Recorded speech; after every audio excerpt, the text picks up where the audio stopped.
what's up ZSN? This is Presto Marl of LP Gaming, bringing you a moon strategy video. In this guide, I'm going to show you how to get the zombies in a group, full train, efficiently, and make the higher rounds go faster. First, you want to start off in this area. I'll explain why later. Circle back 3 or 4 times until you have a decent amount spawned in, about half of a full train.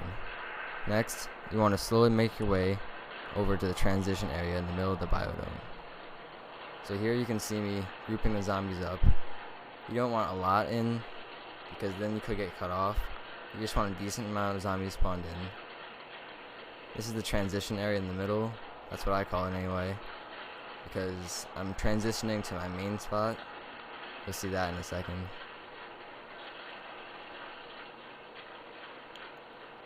Here, I just walk slowly. You don't want to sprint because you want to make sure you get as many spawned in earlier, which makes this whole process a lot easier. Alright, now this is the grouping up area, and this is where you want to get your full train of zombies for the wave gun. After circling around until all the straggler zombies finally get in, all the stragglers finally spawn in, then you finally shoot them with the wave gun. Essentially, that's your whole strategy. Here I speed up the gameplay because this is essentially the same thing over again. Alright, now I want to talk about the benefits of this strategy. First, starting where I do draws the Cosma away from the grouping up area. Although it's not that big of a deal, you don't want him blocking your path when you're running a train, especially considering all the zombies are already there. So, it gets annoying if he's in your way. Also, you're much less likely to get trapped or cut off using the route that I've shown you. Normally, I used to run the train near the entrance to the teleporter, the way the strategy starts, and I would run that the whole time. And it's not a bad train, don't get me wrong, but you can definitely get trapped using it.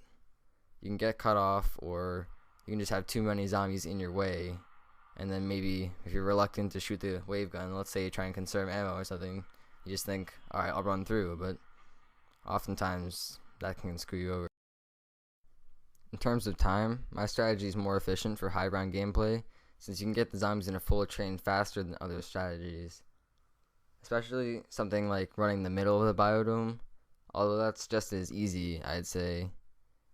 The zombies take longer to spawn because they're going from all different spots of the biodome. When you use my strategy, bringing half a train or even more from that starting spot over to this fast grouping up area, running around in a circle a few times, and shooting them is actually pretty fast. It makes the rounds go a lot faster than at least I've grown to know them. At this point in the gameplay, you'll see me running the same strategy that I have been running, but the only difference is I have 4 shots left in my max wave gun, and this is the time when I always go for a max ammo. And the reason I do this when I have 4 shots rather than completely using all the ammo is because I want to have the full amount of ammo. I'm sure a lot of you guys that play zombies know that when you get a max ammo and your gun's empty, you have 1 magazine less. Like, let's say an MP5K, rather than the full 120, if it was empty and you get a max ammo, then you'll have 30 and 90. Same thing applies here. I want to have 4 shots left in the magazine before I go for the max ammo. And this is a pretty common high round strategy, but for those of you don't know, just throw a Gersh and try to get a drop. From at least 2 Gershes, you should get 1, and hack the drop, whatever it may be, to get a max ammo. And as long as you have a decent amount of points, which you should by the high rounds, then you'll have pretty much unlimited ammo, and you can start the strategy all over again. I've been Presto Marlo of Let's Play Gaming. Thanks for watching.